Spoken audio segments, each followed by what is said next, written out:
মিষ্টি বরাবরই আমার এবং আমার হাজব্যান্ডের খুবই পছন্দের একটা আইটেম। মিষ্টি ছাড়া আমাদের একদিনও চলেই না বলা যায়। আমার অফিসের ইমিডিয়েট বস আমাকে বলতেন আমি আর কোনো সুন্নত পালন করি আর না করি খাবারের পর মিষ্টির সুন্নতটা অবশ্যই পালন করি।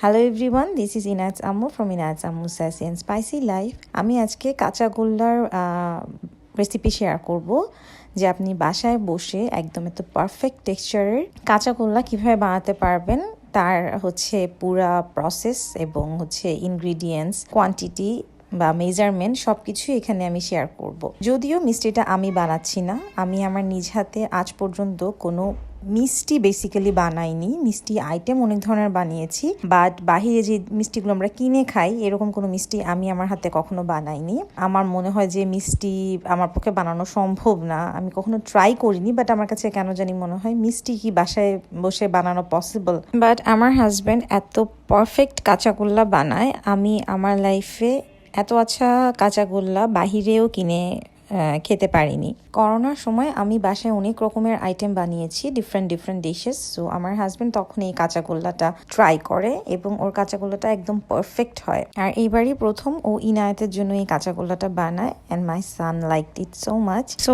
তার বাবা অনেক খুশি হয়েছে, আলহামদুলিল্লাহ। তো আই বিলিভ যে এই রেসিপি শেয়ার করলে আমি যেভাবে ইনগ্রিডিয়েন্টস এবং মেজারমেন্ট দিয়েছি, ঠিক এক্স্যাক্টলি এই পারফেক্ট কাঁচাগোল্লা আপনি বাসায় বসে বানাতে পারবেন। Please do share this video and try at home and let me know how the recipe is. Thanks for watching the video. Tata.